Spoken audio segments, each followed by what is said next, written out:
దేవుడు మీకు తోడై ఉండునుగాక.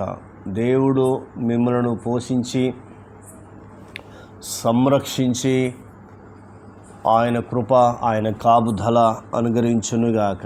మీ కష్టార్జితాన్ని దేవుడు దీవించునుగాక. Amen, amen. దేవుడు ఈ దినము బయలుపరిచిన దేవుని వాగ్దానాన్ని పొందుకుందాం. లేవి కాండము 25వ అధ్యాయము 19 నుండి 22 వరకు చదివి ధ్యానించుకుందాం. అప్పుడు మీరు ఆ దేశంలో సురక్షితంగా నివసించెదరు. దేవుడు మాట్లాడుతున్నాడు. 18వ వచనం, కాబట్టి మీరు నా కట్టడలను నా విధులను గైకొని వాటిని అనుసరించి నడుచుకొనవలెను దేవుడు హెచ్చరిస్తున్నాడు. ఆ భూమి ఫలించును, మీరు తృప్తిగా భుజించి దానిలో సురక్షితముగా నివసించెదరు. 7వ ఏట మేము ఏమి తిందుమో, ఇదిగో మేము చల్లని పంట కూర్చును వలే కదా అనుకుందరేమో. అయితే నేను 6వ ఏట నా దీవెన మీకు కలుగునట్లు ఆజ్ఞాపించెదను. అది 3 ఏళ్ల పంటను మీకు కలుగజేయును.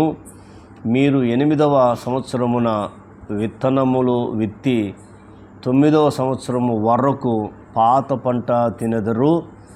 దాని పంటను కూర్చు వరకు పాత దానిని తినెదరు. దేవునికి స్తుతి కలుగునుగాక. దేవుడు మోషే ద్వారా ఇశ్రాయేలు ప్రజలకు ఈ వాగ్దానం చేస్తున్నాడు. మరి నువ్వు కూడా యేసుక్రీస్తు ప్రభువును నమ్ముకున్న నీవు కూడా ఆత్మీయంగా నీవు ఫలించాలి అంటే యేసుక్రీస్తులో అంటుకొని ఉండాలి. నేను ద్రాక్షవల్లిని, తీగలు మీరు, నా తండ్రి వ్యవసాయకుడని యోహాను సువార్త 15వ అధ్యాయంలో ప్రభువారు రాయించాడు. ఇక్కడ ఎప్పుడైతే నువ్వు దేవుని యొక్క ఆజ్ఞలు పాటిస్తావో, దేవుని మాటలు వింటావో, ఇక్కడ ఆ విషయాలు దేవుడు రాసి చెప్తున్నాడు. మొట్టమొదటిది, మీరు ఆ దేశంలో సురక్షితముగా నివసించదని రాస్తున్నాడు.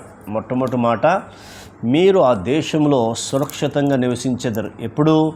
దేవుని ఆజ్ఞలు, దేవుని కట్టడి ఫలించినప్పుడు మొదటిది. రెండోది, ఆ భూమి ఫలించును అంటున్నాడు. రెండోది, భూమి ఫలిస్తుంది. మూడోది, మీరు తృప్తిగా భుజించి. నాలుగోది, దానిలో సురక్షితముగా నివసించెదరు. ఎన్ని వాగ్దానాలు ఇస్తున్నాడో చూడండి. ఇన్ని వాగ్దానాలు దేవుడు తెలియపరుస్తున్నాడు. తర్వాత ఐదోది ఏం చెప్తున్నాడంటే, 7వ ఏట మేమేమి తిందుము అని మళ్ళీ మీరు ఆలోచించవచ్చు. కానీ దేవుడు మాట్లాడుతున్న మాట ఏంటంటే, ఇక్కడ చెప్తున్నాడు, అయితే నేను 6వ ఏట నా దీవెన మీకు కలుగునట్లు ఆజ్ఞాపించేదను. చూసారా?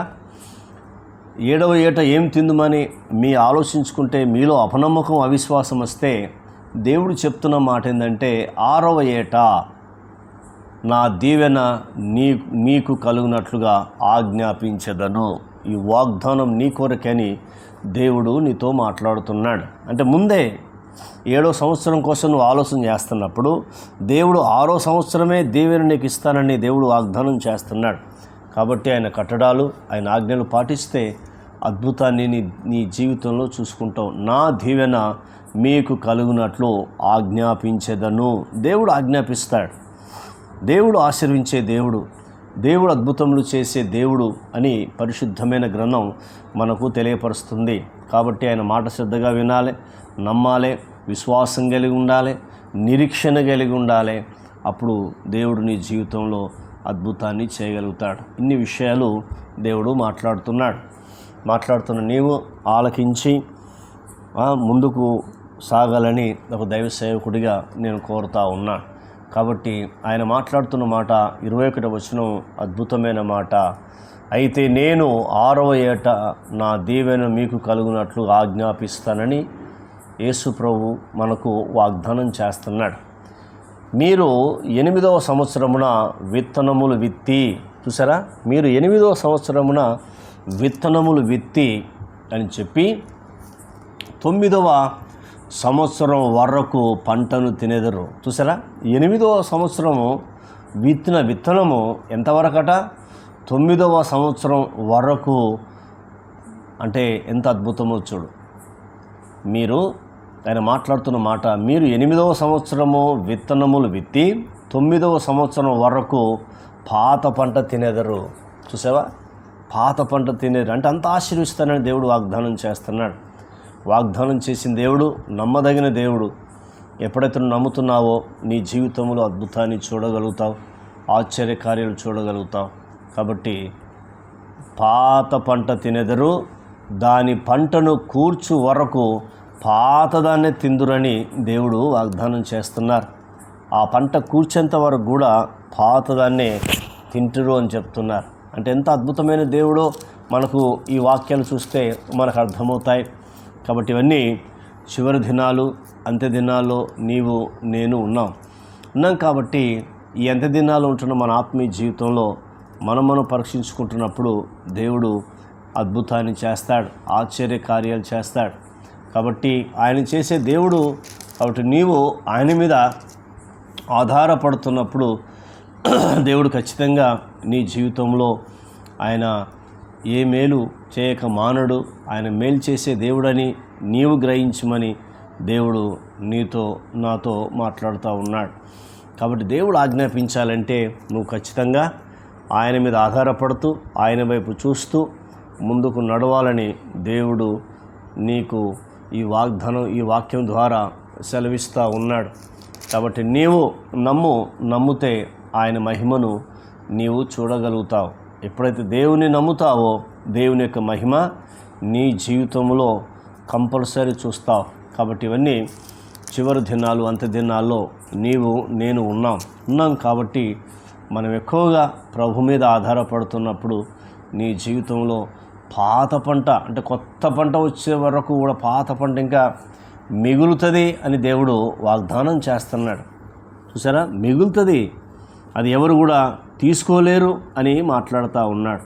కాబట్టి అవన్నీ మరి మనం తినాలి అంటే కంపల్సరీ దేవుని యొక్క మాట మనం వింటున్నప్పుడు దేవుడు ఖచ్చితంగా ఏం చేస్తాడు, మన జీవితంలో ఈ వాగ్దానం మనకు నెరవేరుతూ ఉంటుంది. ఏమంటున్నాడు, మాట్లాడుతున్న మాట, పాత పంట తినెదరు, దాని పంటను కూర్చు వరకు పాతదాన్ని తినెదరు. అంటే కొత్త పంట వచ్చేంత వరకు కూడా పాతదాన్ని తినెదరని దేవుడు వాగ్దానం చేస్తున్నాడు.